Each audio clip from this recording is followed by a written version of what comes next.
Hello बच्चों, चलो आज हम लोग पढ़ेंगे अपना पोसेसिव प्रोनाउन। पिछले वीडियोज में मैंने तुम लोगों को प्रोनाउन के बारे में बता दिया था, उसके 3 काइंड के बारे में मैंने तुमको बता दिया था।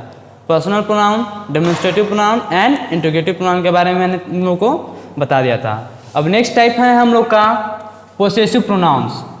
पोसेसिव प्रोनाउन किसे कहते हैं? सबसे पहले बात आती है कि पोसेसिव किसे कहते हैं। पोसेसिव बनता है पोसेशन वर्ड से। पोसेशन वर्ड का मीनिंग होता है अधिकार, किसी भी चीज़ पर अधिकार जमाना। ये बैग मेरा है, यह पेन मेरा है, ये होता है पोसेशन। तो ऐसे प्रोनाउन जो अधिकार दिखाए, पोसेशन दिखाए, वो हम लोग के होते हैं पोसेसिव प्रोनाउन। जैसे कि कुछ एग्जाम्पल देखो, जैसे देखो इसका डिफिनेशन क्या है? A pronoun that shows possession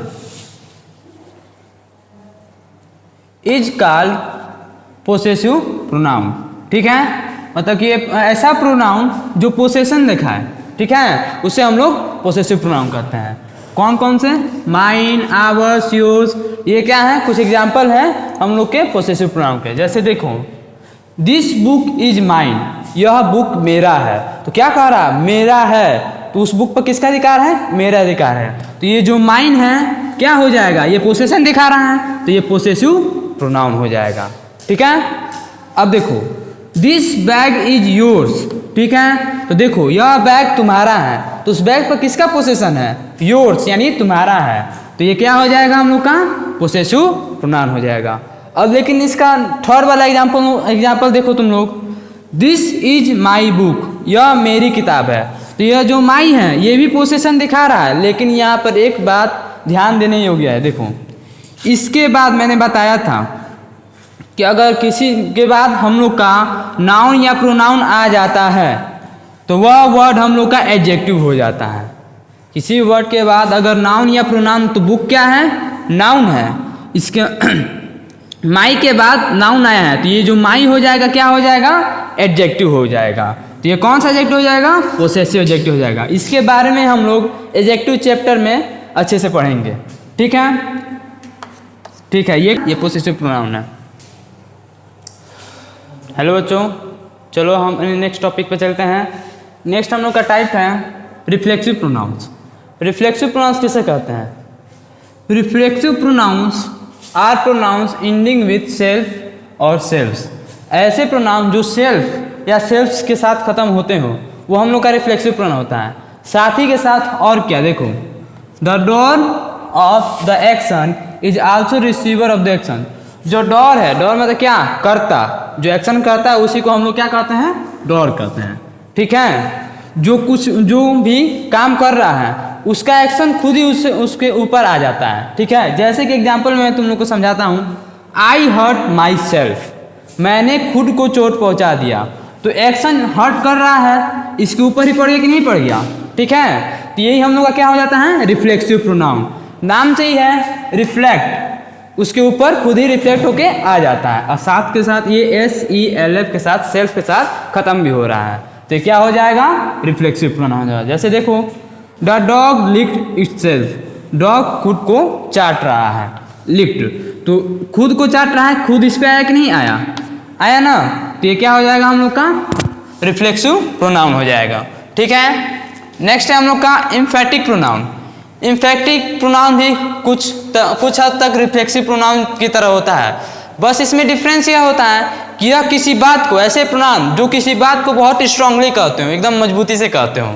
जैसे कि देखो, you yourself told me about him, तुमने खुद से मुझे उसके बारे में बताया। तो इसमें क्या कर रहा है? खुद से स्ट्रॉन्ग एम्फेजाइज कर रहा है। एम्फेजाइज मतलब स्ट्रांगली कह रहा है। तो ये क्या हो जाएगा? योरसेल्फ हम लोग का एम्फेटिक प्रोनाउन हो जाएगा। देखो, a pronoun that refers to noun और pronoun in the same sentence in order to emphasize it is called emphatic pronoun. Emphasize यानी क्या होता है?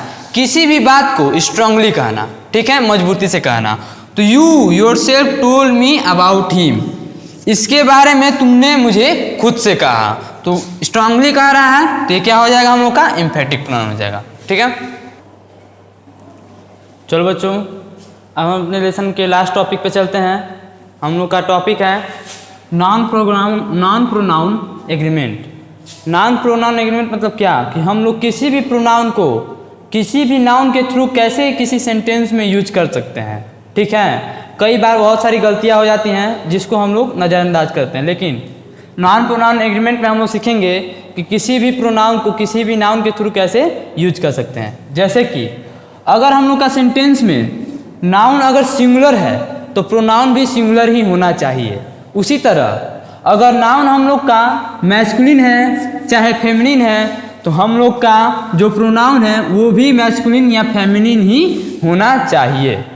जैसे कि एग्जाम्पल में देखो, Charu become very happy when Seema gifted, और यहाँ पे हम लोग क्या फिल करना है, एक प्रोनाउन फिल करना है, ए बोर्ड गेम।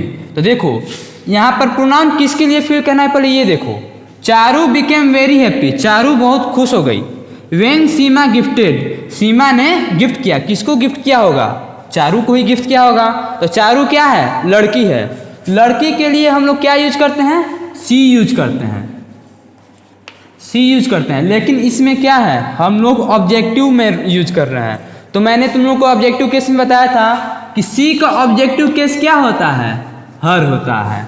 सी का ऑब्जेक्टिव केस हर होता है, तो यहाँ पे क्या हो जाएगा, हर फिल कर देंगे। ठीक है, तो यही हम लोग का है नॉन प्रोनाउन एग्रीमेंट, कि किसी भी नाउन के थ्रू हम लोग किसी भी प्रोनाउन का यूज कर सकते हैं सही सही।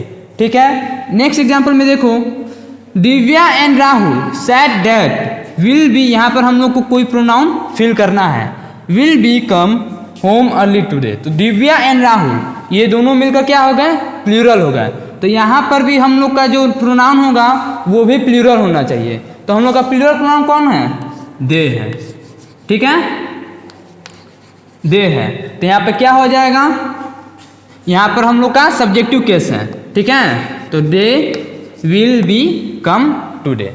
ठीक है, चलो बच्चों अब हम लोग पढ़ेंगे यूजिंग ऑफ आई और मी, सी और हर, ही और हिज, दे और देम, मतलब कि इनका यूज किस तरह कर सकते हैं। देखो मैं यहाँ पर कुछ सेंटेंस लिखा हूँ, उसके थ्रू मैं तुम लोग को बताऊँगा। Ajit is faster than me या फिर Ajit is faster than I, इन दोनों में से कौन सा सही है। तो ये हम लोग का मी क्या है, ऑब्जेक्टिव केस में है, तो इसलिए क्या हो जाएगा, ये सही हो जाएगा, और ये क्या हो जाएगा, गलत हो जाएगा। अगर हम लोग को इसको सही करना होता तो हम लोग क्या करते हैं, हम लोग इसके आगे कोई हेल्पिंग वर्ब दे देते हैं, तो ये क्या हो जाता, सही हो जाता। तो आई कौन सा हेल्पिंग वर्ब लेता है, तो आई हम लोग का एम लेता है, तब जाके ये क्या हो जाता, सही हो जाता। इसी तरह देखो, Ajit is faster than me um, me हम लोग का ऑब्जेक्टिव केस है, इसके बाद वर्ब नहीं आता है। ठीक है, तो ये वर्ब दे दिया है, तो ये क्या हो जाएगा, गलत हो जाएगा।